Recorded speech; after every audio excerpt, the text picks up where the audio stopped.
What's up, guys? Welcome back to another edition of 101 Sports and Cards. Always, I'm Nathan Hall, and with me, Jared Trish. What's going on? We're starting the NFL. We're going to recap the Conference Championship. The Chiefs beat the Ravens 17-10. Mahomes had 241 yards and a touchdown. Isaiah Pacheco had 68 yards and a touchdown. Kelsey, 116 yards and a touchdown. Lamar struggled. Did have 272 passing yards, one touchdown, one interception. That was terrible. I'll talk about that in a second. And one fumble that was lost. He also had 54 rushing yards. Zay Flowers had 115 yards on just 4 catches, a touchdown, and a big fumble. Yeah. So, I want to ask you, did the Chiefs really beat the Ravens, or did the Ravens lost themselves? Yes. I don't know. It all started with coaching. The Ravens had the most rushing yards in the regular season. They refused to run the ball. Yeah. And that's something that you can somewhat do against this Chiefs defense. Lamar waited too long to throw the ball a lot. He just didn't look comfortable whenever he stepped back to throw.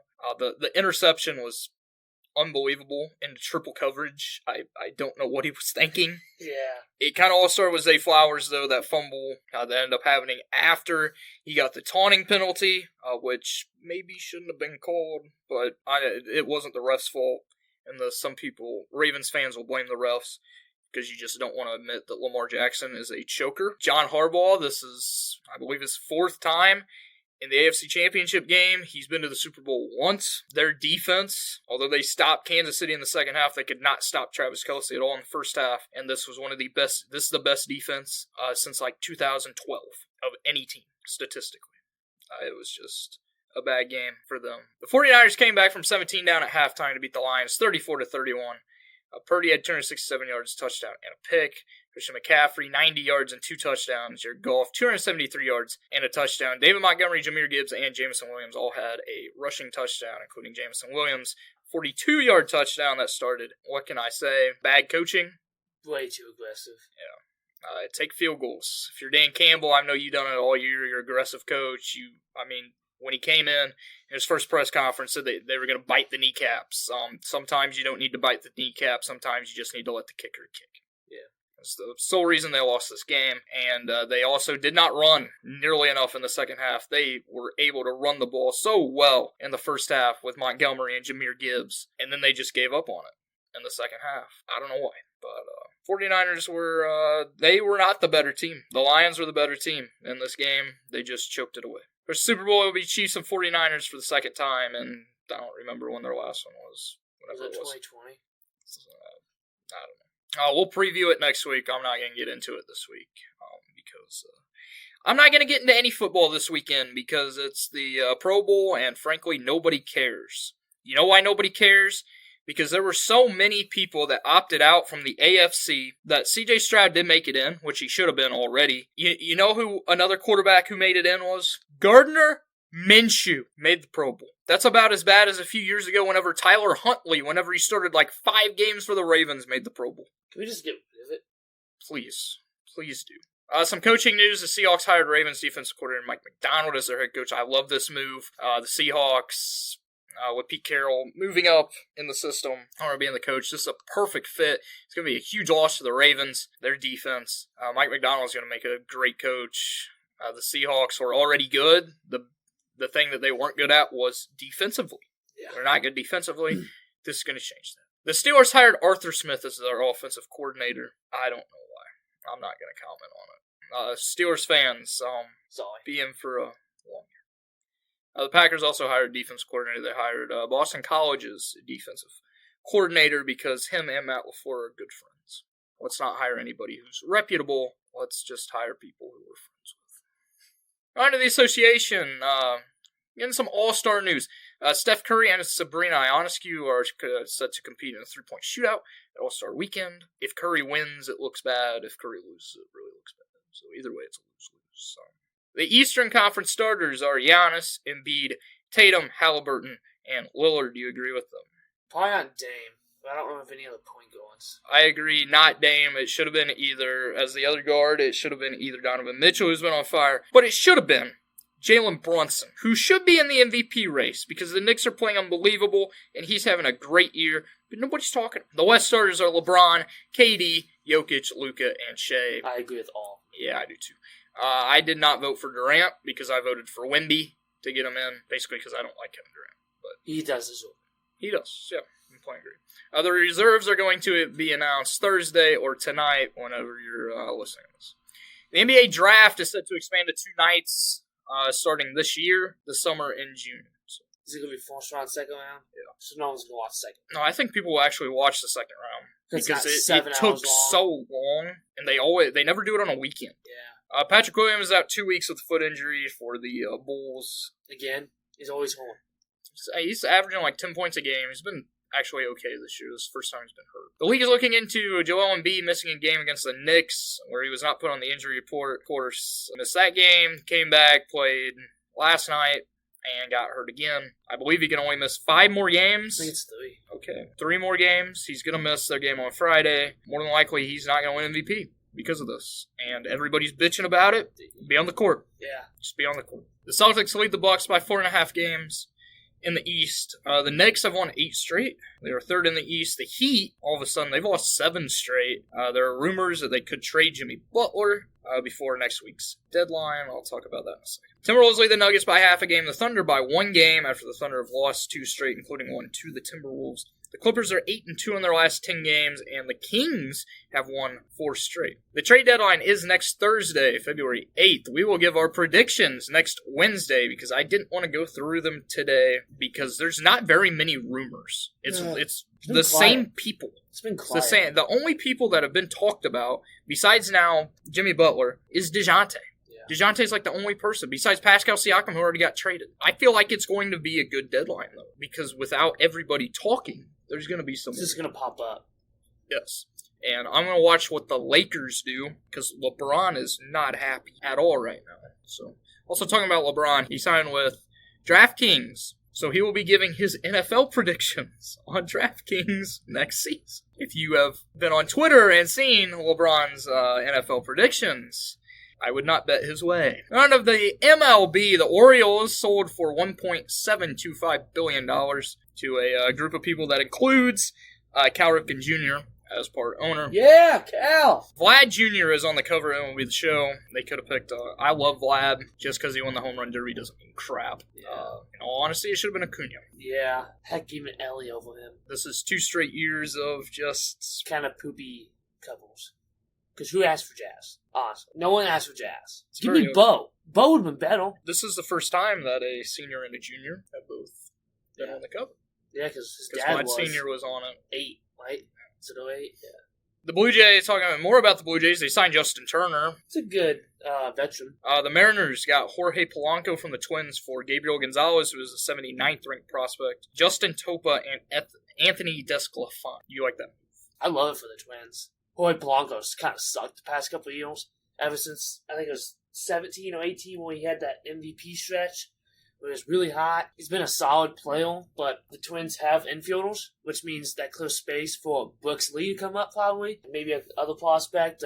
Gabriel Gonzalez is a very good prospect. He has a lot of power. And then Anthony DeStefani is a great pitcher. He's not great, but he's a solid pitcher. He just bolsters a lot. The rotation, I don't think I'm putting him in the bullpen or rotation. He's done both in his career. So, then Justin Topa, I think he's a pitcher.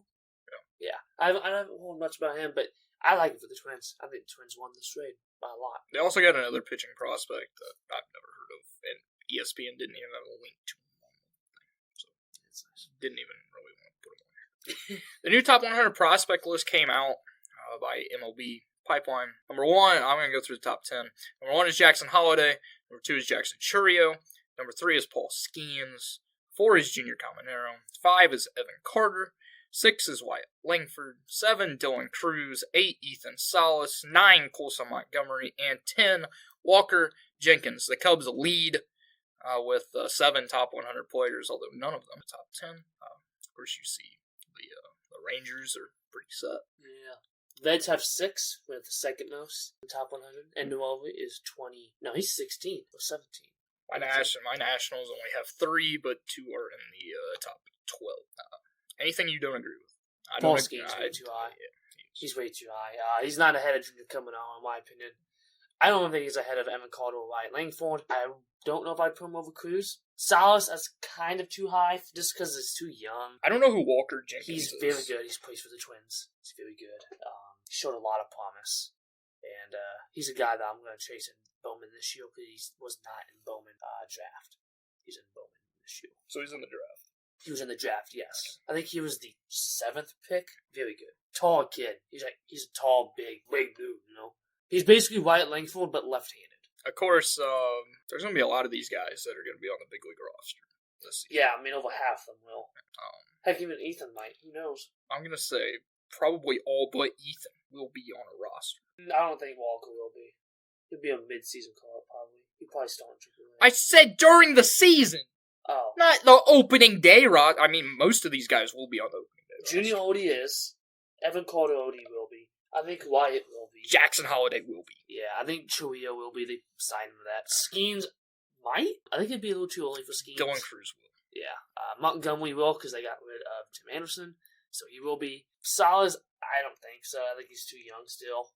But, I mean, they've moved him up so fast, so maybe they'll give him a... I don't know. With how Luis Capusano played at the end of last year, just let Salas develop. Yeah. Or they'll just... bench Camposano. Yeah, like he has been the last however many years. And put Hedges out there in front. Of course, pitchers and catchers report in a few weeks. So. On college basketball last week, there were more upsets. Of course. Number 8, Auburn got upset by Alabama and Mississippi State. 10, Illinois got upset by Northwestern in overtime. Number 24, Colorado State got upset by Nevada and Wyoming. Number 9, Arizona got upset by Oregon State. Number 23, Iowa took down number 7, Kansas, 79-75. That's a big game in the Big 12. The Big 12 is absolutely loaded. Number 20, Texas Tech escaped with an 85-84 win over 11, Oklahoma. Number 15, Baylor got upset in triple overtime by TCU. Number 16, Dayton. I don't know how they're ranked this high. They beat nobody. The only ranked team they played is Houston, and they got whooped. I guess because they beat SIUE. I don't know. Just want to throw that out there since I go to SIUE. They got upset by Richmond, the Richmond Spiders. 19, Memphis got upset by UAB. I love UAB. Love their logo. Sick logo. It's drag. The new rankings, number 1 is UConn. Number 2 is Purdue. Number 3 is UNC. And number 4, Houston. Number 5, Tennessee. And I had to throw in number 6 just because it's my Wisconsin Badgers. Iowa State jumped up 11 spots to number 12. They were the biggest jumper. So after that, them came out Monday. Yesterday, quite a few upsets.